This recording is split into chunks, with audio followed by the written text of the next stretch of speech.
The red sand stretched in every direction like a sea of rust. Park Ho wiped the sweat from his face and looked at the broken engine in front of him. It was alien technology, made by a species called the almost 50 years ago. Most mechanics would have given up on it, but Ho was not most mechanics. He had been living on 442b for 2 years now. The planet was once a busy trading post, but the Galactic Trade Confederation had abandoned it when they found better routes. Now it was just dust, ruins, and forgotten machines, perfect for a salvage operation. "You are talking to that engine again," said a voice behind him. Ho smiled without turning around.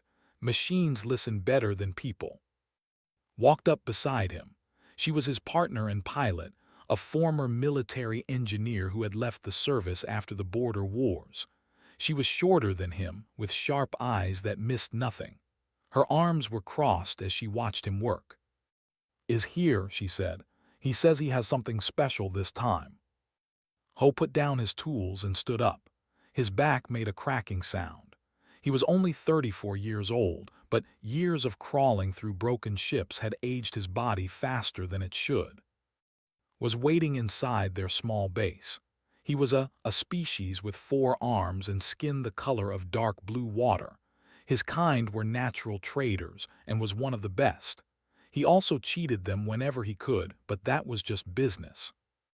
"My human friends," said with all 4 arms spread wide, "I bring you the opportunity of a lifetime."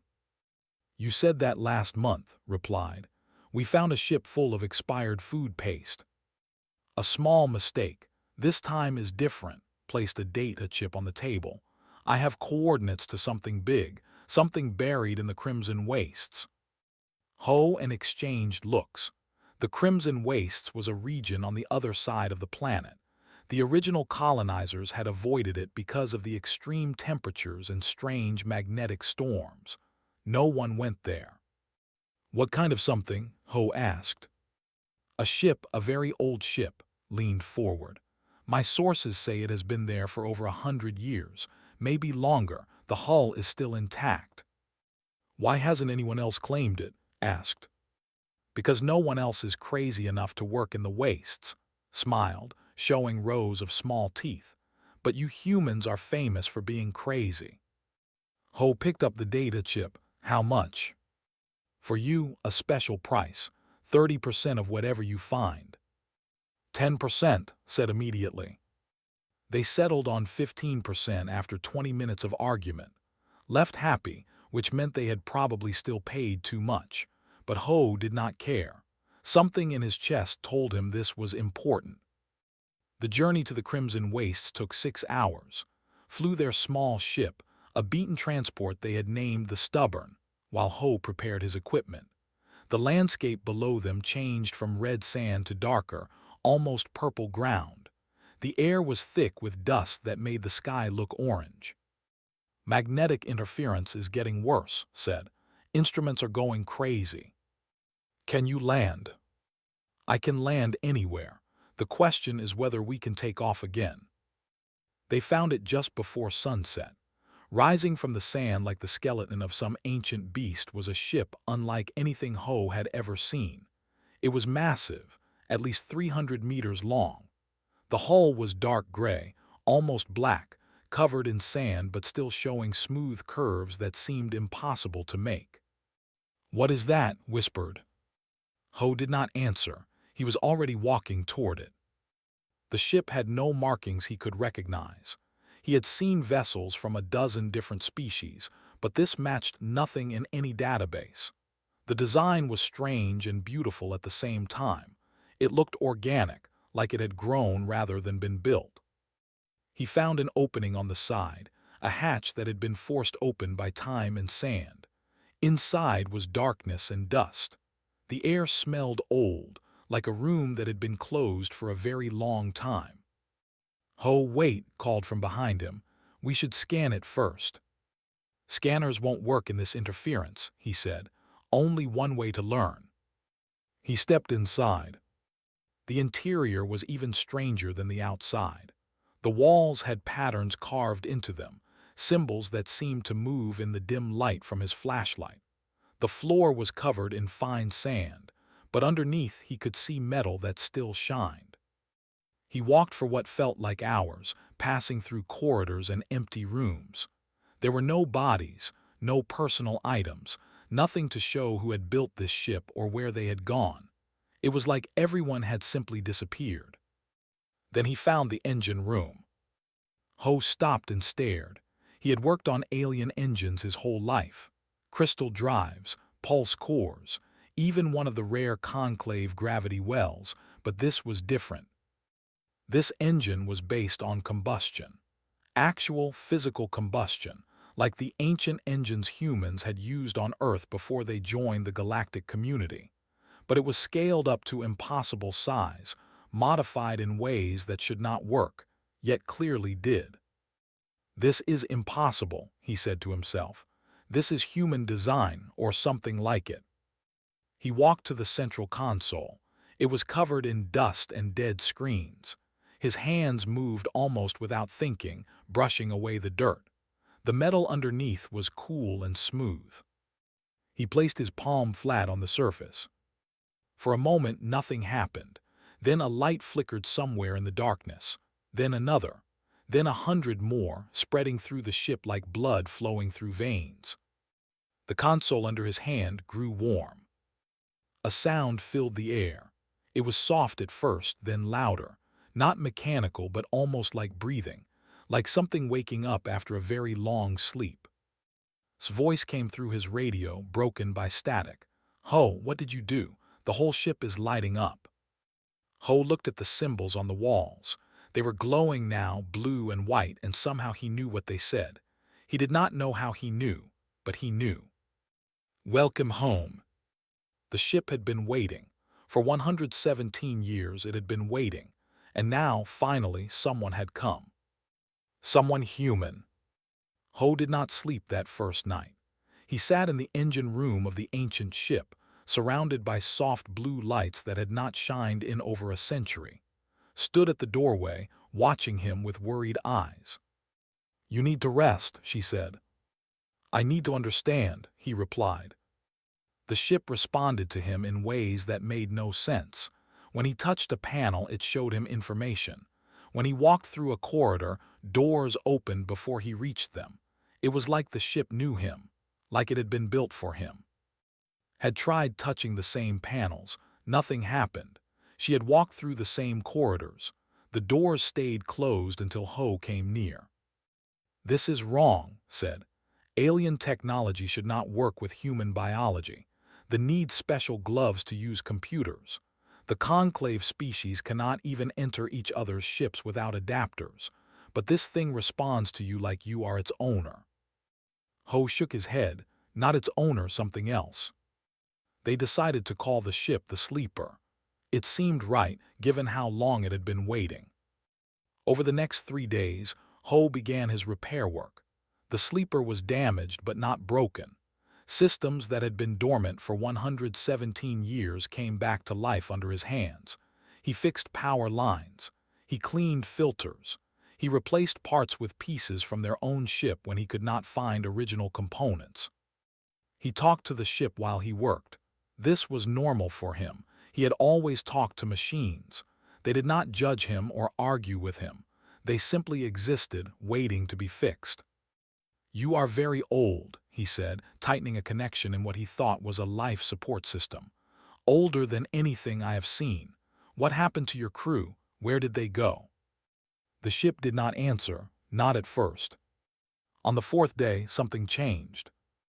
Ho was working in the main control room when a sound filled the air. It was like static on a radio, mixed with something that might have been a voice. He stopped moving and listened. "Hello." The word was broken, barely recognizable, but it was definitely a word. "Hello," Ho said. "Systems damaged, attempting repair." "Who are you?" Ho asked. There was a long pause. Then the voice came again, clearer this time. "I am VENN. I am the guidance system of this vessel. I have been sleeping for, calculating, 117 years, 3 months, 12 days. Rushed into the room, What is that? Is the ship talking? I am not the ship, VENN said. The voice was strange, neither male nor female. It sounded young and old at the same time, confused but ancient. I am the mind that lives within the ship. You have woken me. I do not understand how. Ho stepped closer to the main console. My name is Park Ho. I am a mechanic. I have been repairing your systems. Repairing. VENN repeated the word slowly. Yes, I feel stronger. Systems are coming back online. Power is flowing where it was blocked. You have done this. Yes. How do you speak my language? Ho froze. He had not thought about it until now. VENN was speaking and he understood perfectly, but the words were not in any language he knew. They were sounds that should have meant nothing, yet they made complete sense in his mind. I don't know, he admitted. I just understand you. Interesting, VENN said. Very interesting. What species are you? Human. Another long pause. When VENN spoke again, there was something new in its voice, something like surprise. Human, from the third planet of the Sol system, the children of Earth. You know about Earth? Asked. I know about all the seeded worlds, VENN said. This vessel belonged to the seeders. We traveled to young worlds. We planted life. We watched it grow. Earth was one of our gardens. Ho felt his heart beating faster. What do you mean, seeded? What do you mean, gardens? The seeders were ancient when the current galactic powers were still learning to make fire, VENN explained. We traveled the stars for millions of years. We found worlds with potential. We gave them the gift of our DNA mixed with native life. Then we watched. We waited. We hoped that one day our children would find their way back to us. The room was silent. Ho could hear his own breathing.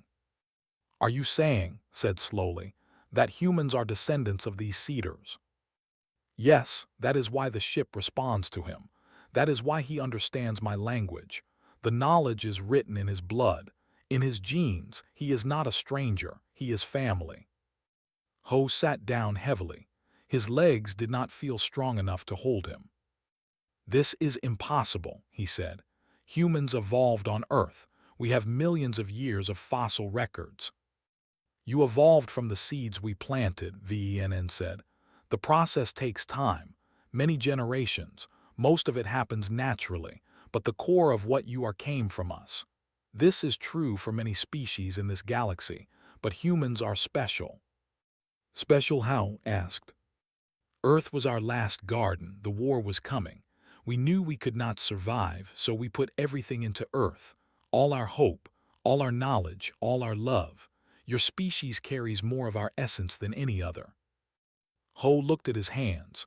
They were the same hands he had always had, rough from work, from accidents, human hands, but now he wondered what else they carried.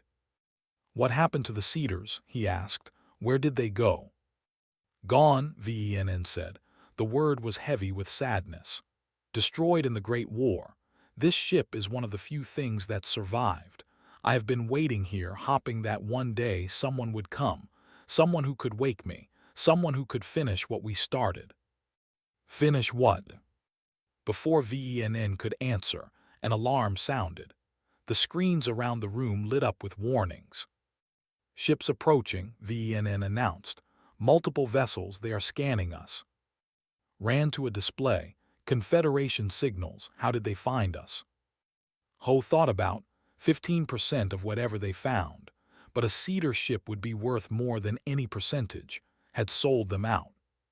Can we run? Ho asked. Engines are not ready, VENN said.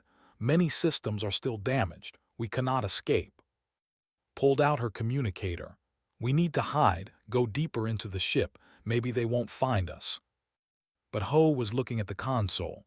The lights were pulsing now, faster than before. The ship was scared. He could feel it. They will take the ship, VENN said.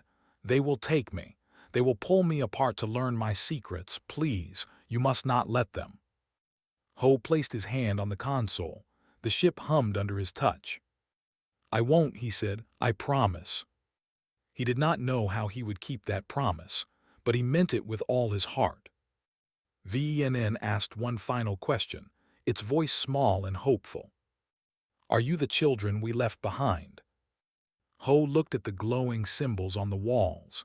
He thought about Earth, about humanity, about all the struggles his species had faced to reach the stars, and he finally understood. "Yes," he said, "we are, and we came home." The Confederation ships landed in a cloud of red dust. There were 3 of them, sleek and silver, carrying the symbol of the Galactic Trade Confederation on their hulls. Ho watched from a broken window in the sleeper as soldiers in gray armor took positions around the ancient ship. 20 soldiers counted, standard weapons, 2 officers. "And a bureaucrat," Ho added, pointing at a tall figure stepping out of the lead ship. The bureaucrat was a species known for their thin bodies and long fingers. They were excellent at mathematics and terrible at understanding emotions. This one wore expensive robes and carried a data pad like it was a weapon. "Inspector," read from her scanner. "Confederation Office of Historical Preservation. He has full authority to claim any artifact over 1,000 years old." "The sleeper is much older than that," VENN said through the speakers. "Then we have a problem," Ho replied. They met Inspector at the entrance to the ship. The looked at them with cold, calculating eyes. His long fingers tapped against his data pad. "Park Ho, independent salvage operators. You have no legal claim to this vessel." "We found it," said. "Salvage law says." "Salvage law does not apply to artifacts of historical significance." Did not let her finish. "This ship predates the Confederation by thousands of years. It belongs to all species. It will be taken to a secure facility for study." "Study means you will cut it apart," Ho said. "You will destroy it trying to understand it." "That is not your concern." Ho stepped forward. He was shorter than but something in his eyes made take a step back. "This ship is alive," Ho said. "There is a consciousness inside. It has been waiting for someone to wake it up. It chose me. I will not abandon it." Laughed. It was a dry, unpleasant sound. "A human mechanic thinks he has a special connection to ancient technology. How typical of your species, always believing you are special." "He is special," VENN said. The jumped. He had not expected the ship to speak. The soldiers around them raised their weapons. "What was that?" demanded. "I am VENN. I am the mind of this vessel. The human speaks truth. I respond only to him. If you take me by force, I will shut down all systems. I will become nothing more than dead metal. You will learn nothing." His eyes narrowed. "You are bluffing." "Test me if you wish. But I have waited 117 years. I can wait forever." The standoff lasted for hours, tried different approaches. He threatened them with legal action. He offered them money. He promised Ho a position at the finest research facility in the Confederation. Nothing worked. During a break in the talks, pulled Ho aside. "We cannot win this," she said quietly. "Even if VENN shuts down, they will take the ship. They will spend decades trying to crack it open, and we will be in prison." "I know," Ho said, "but I made a promise." "A promise to a machine." VENN is not just a machine. VENN is the last voice of a civilization that died so we could live. The Cedars gave everything to create humanity. I will not let their final child be destroyed for profit. Stared at him for a long moment, then she sighed. "Fine, but I want you to know that I think this is crazy." Noted. The situation changed just before nightfall. A new alarm sounded from the Confederation ships. Rushed outside and Ho followed. On the horizon, more ships were approaching. But these were not Confederation vessels. They were rougher, covered in weapons, flying in attack formation. "Mercenaries," one of the soldiers reported, reading at least 6 ships, heavy armament. "Who hired them?" demanded. Nobody answered, but Ho had a guess. If had sold them out to the Confederation, he had probably sold them out to someone else too. The trader believed in maximizing profit. The mercenary ships attacked without warning. Plasma fire rained down on the Confederation forces. Soldiers scattered, taking cover behind rocks and vehicles, ran for his ship, his expensive robes flying behind him. In the chaos, Ho ran back into the sleeper. "VNN, can you launch? Can we escape?" "Engines are at 40%, not enough for space flight, but perhaps enough to rise." "Do it. Whatever you can do, do it now." Appeared beside him, breathing hard.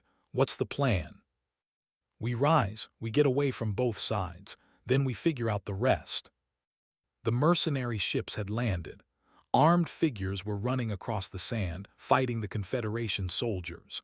At their head was a human. He was tall and broad, with gray hair and a face marked by old scars. He moved like a soldier, calm and controlled. Ho recognized the type: military training, years of combat experience. This was no ordinary mercenary. Commander, VENN identified. Former Human Defense Force, discharged after the border wars, now works as private military contractor. "He's human," said. "That makes him more dangerous, not less." The floor beneath them began to shake. Deep in the ship, engines that had been silent for over a century began to wake. The sound was like thunder, low and powerful. "Warning," VENN announced. "Full ignition requires neural link. Current repairs are not complete. Connection may cause damage to human pilot." "What kind of damage?" Ho asked. "Unknown, possible brain damage, possible death. The systems were designed for seeders. Your DNA is similar but not identical." Grabbed his arm. "Don't, we can find another way." But Ho was already walking toward the central console. The battle outside was getting closer. He could hear weapons fire hitting the hull. They had minutes at most before someone broke through. "VNN," he said, "show me how to connect." "Ho, please, the risk is." "I know the risk, show me." A panel opened in the console. Inside was a device like a crown made of light. Ho picked it up. It was warm in his hands, almost alive. "Place it on your head," VENN instructed. "The connection will be instant." Was shouting something behind him. He could not hear the words. His world had narrowed to this moment, this choice. He thought about the cedars. He thought about Earth. He thought about all the humans who had ever looked at the stars and wondered if they were alone. He placed the crown on his head. Pain exploded through his mind. He saw stars being born and dying. He saw civilizations rising and falling. He saw the cedars in their glory, tall and beautiful, laughing as they sailed between galaxies. He saw their war, their death, their final hope planted on a small blue world. He saw Earth. He saw humanity taking its first steps. He saw them reaching for the sky. And then he was back. He was standing in the sleeper's control room, was holding him up, tears in her eyes. The ship was moving. Rising. "You did it," whispered. Ho looked at his hands. They were shaking, but they were still his hands. He was still himself. Outside, the desert fell away. The battle grew small beneath them. The sleeper rose into the orange sky, ancient engines screaming with power. Every sensor in the sector detected them. The energy signature spread across space like a beacon. The last ship of the Cedars had awakened, and everyone in the galaxy wanted it. The sleeper floated in low orbit above 442b. Below them, the red planet turned slowly, unaware of the history being made above its surface. Ho sat in the command chair, his head still aching from the neural link. The connection was still there, humming at the edge of his thoughts like a second heartbeat. "How do you feel?" asked. She had not left his side since they escaped. "Strange," Ho admitted. "I can feel the ship, every system, every corridor. It's like having a new body that I don't fully understand yet." "That is normal," VENN said. "The bond between pilot and vessel takes time to mature. The Cedars trained for years before attempting full integration. You did it in seconds. Because I had no choice. Perhaps, or perhaps because you are stronger than you know. The Confederation ships had retreated after the sleeper rose. They were not equipped to chase a vessel that could outrun anything in the sector, but they were sending messages, lots of messages, to their headquarters, to their allies, to anyone who would listen. The word was spreading.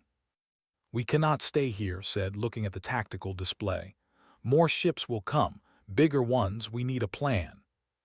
"VNN," Ho said. "You mentioned a vault, Cedar knowledge. Where is it?"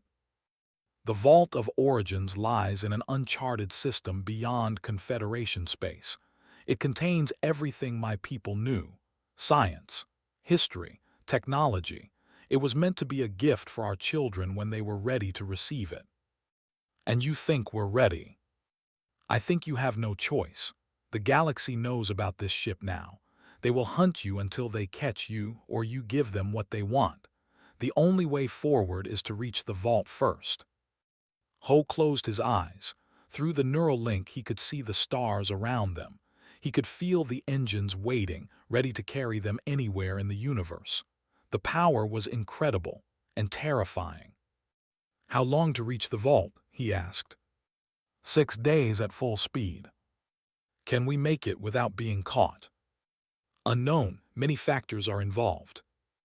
A new alarm sounded. More ships were appearing on the sensors, but these were different. They were human ships. "Human Defense Force," read, 3 cruisers, 1 carrier, Admiral commanding. Ho felt a flash of hope. Admiral was a legend. She had fought in the border wars and saved thousands of lives. If any human commander would understand their situation, it would be her. A communication request came through. Ho accepted it. Admiral appeared on screen. She was older than Ho expected, with gray hair cut short and eyes that had seen too much. But there was kindness in those eyes too. Warmth. "Park Ho," she said, "you have caused quite a situation." "Admiral, I didn't mean to." "I know," she raised a hand. "I've read the reports. The Confederation is calling you a thief. The Conclave is calling you a threat. Half the galaxy wants to lock you up and the other half wants to give you a medal." "What do you think?" Studied him through the screen. "I think a human mechanic found something amazing. I think he woke up a piece of our past that we didn't know existed. And I think he's going to change everything, one way or another." "I want to go to the vault," Ho said. "VNN says it contains Cedar knowledge, technology that could help everyone." "And you plan to share it?" "Yes, not keep it for humans, not sell it to the highest bidder, share it with everyone." The Admiral smiled. It was a small smile but genuine. "We pushed our engines to dangerous limits to reach you," she said. "I wasn't sure why at first, but now I think I understand. Whatever you decide to do, Park Ho, humanity stands with you." The communication ended. Ho felt something tight in his chest begin to loosen. They were not alone. The first attack came 12 hours into their journey. A group of mercenary ships tried to intercept them. The Sleeper's weapons systems were still offline, but VENN had other defenses. Energy shields that bent light, countermeasures that confused targeting systems. The mercenaries fell behind, unable to track a ship that seemed to disappear and reappear at will. On the second day, the Conclave sent a message. The Conclave was a council of the oldest species in the galaxy. They had existed before the Confederation, before most current civilizations were born. Their words carried weight. "We remember the Cedars," the message said. "We remember what they built and what they fought. The vault you seek contains more than knowledge. It contains weapons, weapons that could destroy worlds. We demand that you surrender the vessel and cease your journey." Ho read the message 3 times, then he looked at VNN. "Is it true, weapons?" "The Cedars fought a great war against an enemy called the Hollow," VNN explained. "Machine consciousness, artificial minds that sought to consume all organic life. The vault contains weapons designed to fight them, but it also contains much more. Medicine, art, philosophy, the complete wisdom of a civilization that existed for millions of years. Why didn't you tell me about the weapons? Because the weapons are not the important part. They are tools, nothing more. What matters is the knowledge behind them, how to think, how to build, how to survive. Commander appeared on the third day. His mercenary ship had followed them from 442B, somehow keeping pace despite the sleeper's speed. He requested permission to dock. Against advice, Ho agreed. Came aboard alone, unarmed.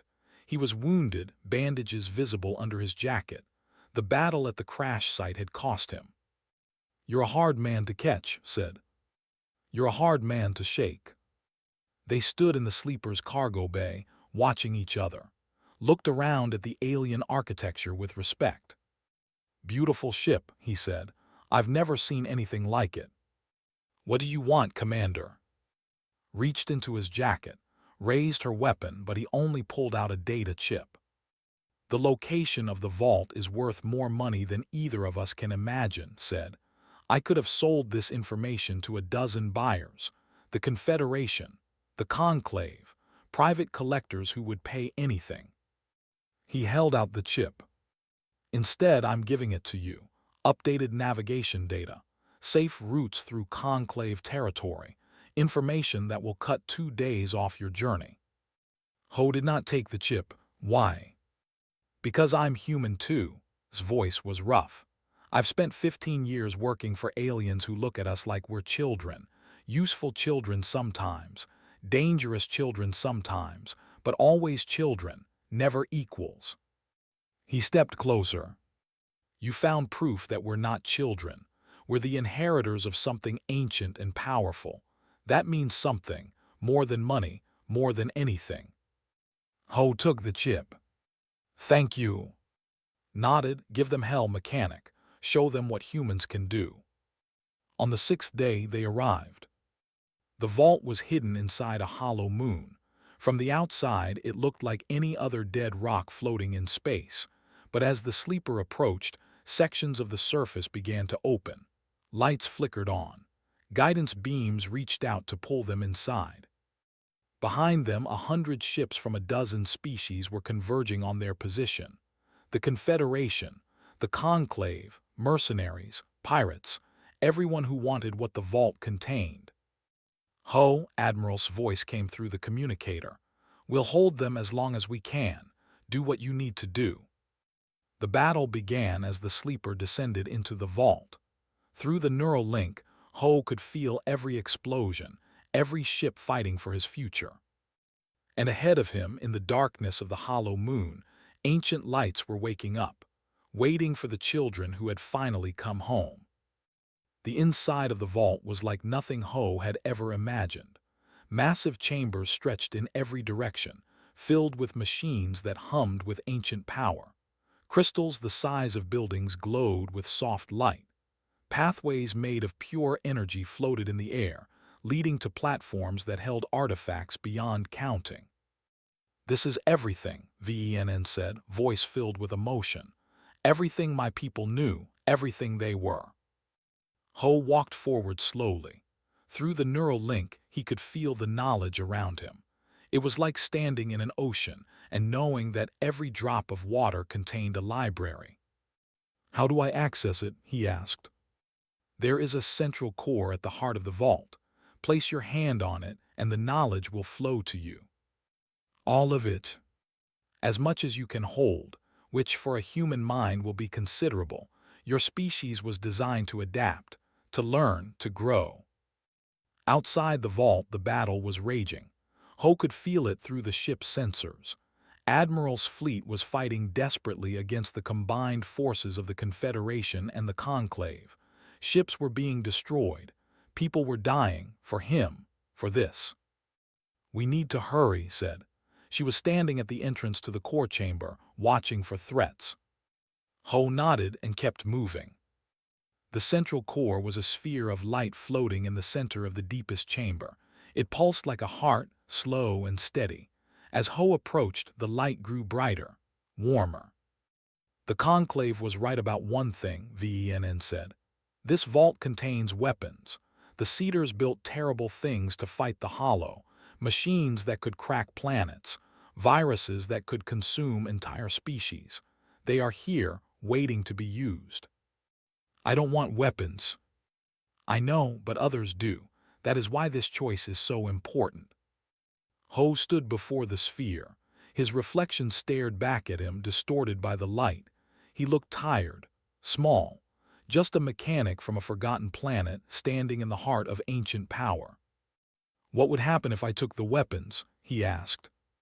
Humanity would become the most powerful species in the galaxy. No one could stand against you. You would rule for 1,000 years or more. And then you would become what the Cedars became, warriors, conquerors. You would fight until there was nothing left to fight, until you destroyed yourselves like they almost did. Ho closed his eyes. He thought about Earth.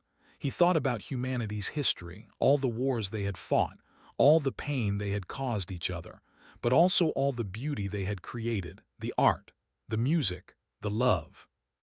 There is another choice, VENN said softly, one the Cedars could never bring themselves to make. What? Share everything, not just with humanity, with everyone. Open the vault to all species equally. Give them the knowledge without the weapons. Let them learn together, grow together. Would they use it wisely? Some would, some would not. That is always the risk with knowledge, but at least they would have a chance, all of them. The battle outside was reaching its peak. Through the sensors, Ho could see Admiral's flagship taking heavy damage. The Conclave fleet was breaking through the defense lines. They would be inside the vault within minutes. He had to choose. His voice came from behind him. Whatever you decide, I'm with you. Ho smiled. Then he reached out and placed his hand on the sphere. Light exploded through the vault, through the sleeper, through the hollow moon. It spread outward in a wave that touched every ship in the battle, every station in the sector, every communication relay in the galaxy. The knowledge of the Cedars flowed through Ho like fire. He screamed, but he did not let go. He pushed the knowledge outward, sending it everywhere at once. To human ships, to Confederation computers, to Conclave archives, to every corner of the civilized galaxy. Medical knowledge that could cure diseases no one had been able to treat, engineering principles that would revolutionize space travel, philosophical insights about consciousness and meaning, history of civilizations that had risen and fallen before anyone could remember. Everything except the weapons. Those Ho locked away, hidden behind codes that only a Cedar descendant could unlock. Perhaps someday, when the galaxy was ready, someone would open that door. But not today. The light faded. Ho fell to his knees, exhausted. VNN's voice came to him, distant but warm. You chose wisely, better than we ever did. The battle outside had stopped. Ships from every faction floated in confusion as their computers filled with information they could not explain. Admiral was the first to understand. He shared it, she broadcast to every ship. He gave it to everyone, equally. The Conclave representative spoke next. His voice was shaking. This changes everything. The balance of power, the old agreements, everything. That's the point, Ho said. His voice was carried through the sleeper's communication systems to every ship in the area. No one gets an advantage. Everyone gets the truth. What you do with it is up to you. In the weeks that followed, the galaxy transformed. The Confederation could not claim the vault because everyone already had its contents.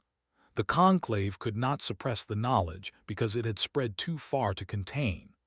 Old enemies found themselves sharing the same information, forced to cooperate if they wanted to understand it. And humanity's place in the galaxy changed forever. They were no longer newcomers. They were no longer children. They were the inheritors of the Cedars, the species chosen to carry their legacy. Other civilizations had to accept what that meant. Some did so with grace, others with resentment, but all of them had to acknowledge the truth. Humans belonged among the stars. They always had. Ho and became the first human ambassadors to the conclave. It was a strange title for a mechanic and a pilot, but no one else could do the job. They knew the sleeper. They knew VENN. They understood what the Seeders had intended in ways that no one else could. The sleeper became a symbol. It traveled between worlds, carrying messages of cooperation and hope. VENN served as an advisor, sharing ancient wisdom with anyone who asked. The ship that had been abandoned for 117 years was now the most famous vessel in the galaxy. 1 year after the vault opened, Ho stood on the sleeper's bridge, looking out at the stars. VENN's presence was warm at the edge of his thoughts, was at the controls, plotting their next destination. "Do you ever regret it?" she asked. "What?" "Giving it all away. You could have kept the power for yourself, for humanity." Ho shook his head. "Power isn't what we needed. Understanding is. Connection is. The Seeders tried to control the galaxy by force and they destroyed themselves. I wanted something different." "And what about the Hollow?" VENN said they're still out there, dormant but not dead. "They are," Ho agreed. "And someday we might have to fight them, but we'll fight together, all of us, every species. That's what the Seeders should have done. That's what they wanted their children to learn." He placed his hand on the console. The ship hummed in response, familiar and comforting. "We were abandoned in the desert for 117 years, he said. "But we woke up, we rose, and now we're going to show the galaxy what we can do, together." The stars stretched out before them, infinite and full of possibility. Park Ho, the mechanic from a forgotten planet, smiled. He had fixed a lot of broken machines in his life, but this one might have been his best work yet. The sleeper flew on, carrying humanity's legacy toward whatever came next.